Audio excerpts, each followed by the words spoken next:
경영의 흐름을 읽는 가장 정확한 채널 코리아 비즈니스 리뷰 팟캐스트입니다. 산업과 기업 그리고 사람을 잇는 이야기 지금 시작합니다.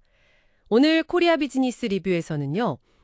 많은 경영 현장에서 정말 금과 옥조처럼 여기는 말이죠. 측정할 수 없는 것은 관리할 수 없다. 이 격언뒤에 숨겨진 이야기를 좀 파헤쳐 보려고 합니다. 다들 현대 경영학의 아버지 피터 드러커의 말로 알고 계시는데요. 근데 놀랍게도 저희 KBR 취재 결과 드러커는 이 말을 한 적이 없다고 합니다. 이 흥미로운 오해에서 출발해서 측정 만능주의의 함정, 또 진정한 관리의 본질은 무엇인지 오늘 깊이 있게 이야기 나눠보겠습니다. 정말 많은 경영자들이 거의 좌우명처럼 삼는 말인데 피터 드러커의 말이 아니라니요. 이거 정말인가요? 드러커 연구소 공식 자료에도 나와 있다고요? 네, 그렇습니다. 그게 사실 확인된 내용이고요. 피터 드러커는 오히려 이 숫자에만 매몰되는 그런 측정 만능주의의 위험성을 꾸준히 경고해 왔어요. 관리자의 가장 중요한 역할은 뭐냐? 바로 사람과의 관계를 잘 만드는 것이다. 이렇게 강조했죠. 그가 실제로 한 말은 측정되는 것은 개선된다. What's measured improves. 이거에 훨씬 가깝습니다. 아, 측정되는 것은 개선된다. 의미가 좀 다른데요. 네, 그렇죠. 그러니까 측정은 목표 달성을 위한 여러 수단 중 하나일 뿐이다. 이 점을 분명히 한 거예요. 특히 그 유명한 저서 효과적인 경영자에서도 보면 지식 근로자의 성과 같은 거 있잖아요. 이런 복잡하고 창의적인 영역은 단순한 수치로 딱 측정하기 어렵다. 이렇게 명확히 지적을 했거든요. 와, 그럼 이 오해는 대체 어디서부터 시작된 걸까요? 거의 70년 가까이 잘못 알려진 거잖아요. 그 기원을 쭉 추적해보면요. 1956년에 V.F. 리즈웨이라는 경영학자가 쓴 논문이 있어요. 리즈웨이요? 네. 성과 측정의 역기능적 결과라는 논문인데 여기서 좀 비슷한 맥락의 문장이 나옵니다. 근데 정말 흥미로운 점은 이 리즈웨이 역시 측정을 맹신하는 걸 비판했다는 거예요. 아, 이분도 비판을 했다고요? 네. 그 논문에서 측정되는 것이 관리되지만 때로는 그것이 조직에 무의미하거나 심지어 해가 되더라도 그렇다. 이렇게 꼬집었어요. 그러니까 측정 그 자체보다는 잘못된 측정 기준을 세우면 조직을 망칠 수도 있다. 이걸 경고했던 거죠. 어떻게 보면 원래 경고 메시지가 완전히 반대로 해석돼서 퍼진 참 아이러니한 상황인 겁니다. 와, 원래의 경고가 정반대로 쓰였다니 정말 아이러니하네요. 말씀하신 것처럼 측정 지표가 일단 설정되면 사람들이 그 지표 자체를 달성하는 데만 몰두하게 되는 부작용. 이거 진짜 흔하잖아요. 혹시 관련된 법칙이나 실제 사례 같은 게 좀 있을까요? 바로 구드하트 법칙이라고 있습니다. 그게 딱 이걸 설명해줘요. 구드하트 법칙이요? 네. 측정치가 목표가 되는 그 순간 더 이상 좋은 측정치가 아니게 된다는 법칙이죠. 측정이 그냥 목적이 되어버리는 순간 원래의 본질을 잃게 된다는 겁니다. 아, 정말 공감이 확 되네요. 현실에서도 이런 문제 때문에 정말 큰 사건들이 터지기도 했잖아요. 맞습니다.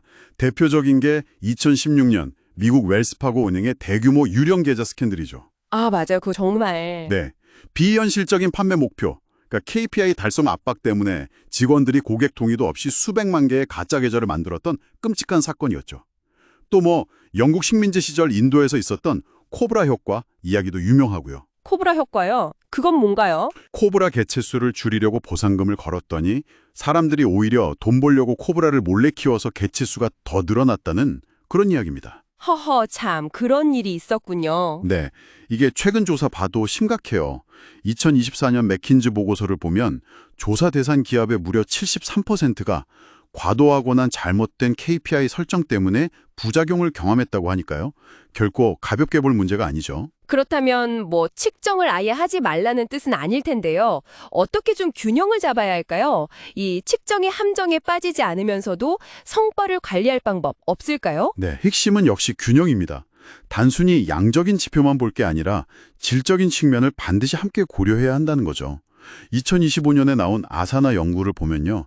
양적 목표랑 질적 목표를 균형 있게 잘 설정한 조직이 목표 달성률도 높고 또 직원 만족도 역시 훨씬 높았다고 해요. 양과 질의 균형 중요하군요. 그렇죠.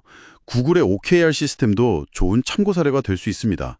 명확한 목표, objective와 측정 가능한 핵심 결과, 키리설트를 설정하되 100% 달성이 아니라 한 70% 정도 달성을 성공으로 간주하거든요. 아, 70%요? 네. 그러면서 도전을 장려하고 또 실패를 어느 정도 용인하는 문화를 만든 거죠. 결국 피터 드러커가 계속 강조했던 것처럼 사람 중심의 관리가 중요합니다. 2024년 하버드 비즈니스 리뷰 연구에서는 정기적으로 소통하고 피드백하는 것이 단순히 KPI 달성만 막 강조하는 것보다 성과 향상에 40%나 더 효과적이었다는 결과도 나왔어요. 40%나요? 와, 소통과 피드백이 정말 중요하네요. 네, 마이크로소프트가 그 성장 마인드셋, 그로스 마인드셋 문화를 도입해서 크게 성공한 사례도 바로 같은 맥락으로 볼 수 있겠죠. 그렇군요. 최근에는 또 ESG 경영이 강조되면서 측정의 범위가 재무적인 성과를 넘어서 환경이나 사회적 영향까지 넓어지고 있잖아요. 이런 비재무적인 요소는 또 어떻게 측정하고 관리해야 할지 그것도 고민일 것 같아요. AI 같은 기술 발전도 영향을 줄 것 같고요. 아, 네, 맞습니다. ESG 경영 확산은 정말 측정의 패러다임 자체를 바꾸고 있죠. 유닐레버나 파타고니아 같은 기업들은 이미 재무 성과뿐 아니라 사회적 환경적 영향을 통합적으로 측정하고 관리하려는 노력을 하고 있고요. 그리고 말씀하신 AI 기술은 분명히 앞으로 더 정교하고 다각적인 측정을 가능하게 할 겁니다.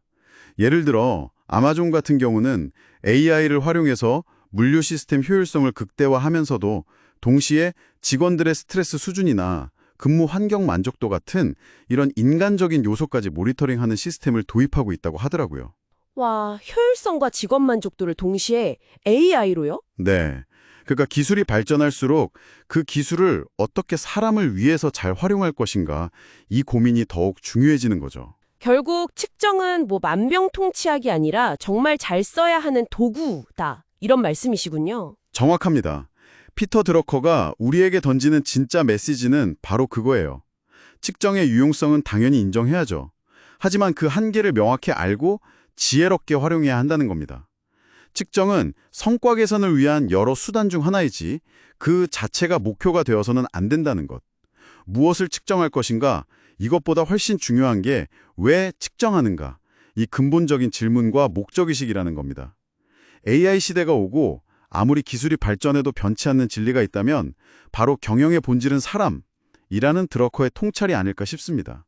측정 후 결국 사람을 이해하고 또 성장시키는 데 도움을 주는 방향으로 활용되어야지 단순히 통제하거나 압박하는 수단이 되어서는 안 될 것입니다. 네, 오늘 정말 중요한 포인트를 짚어주셨습니다. 측정은 도구일 뿐 목적이 아니다. 그리고 경영의 본질은 사람이다. 이 두 가지를 꼭 기억해야겠습니다. 오늘도 함께해 주셔서 감사합니다.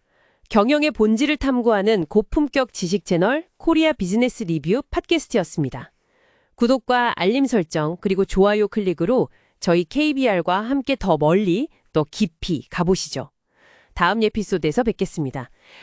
그리고 마지막으로 한 가지 더. 저희 코리아 비즈니스 리뷰 팟캐스트가 곧 유료 구독으로 전환될 수도 있으니까요.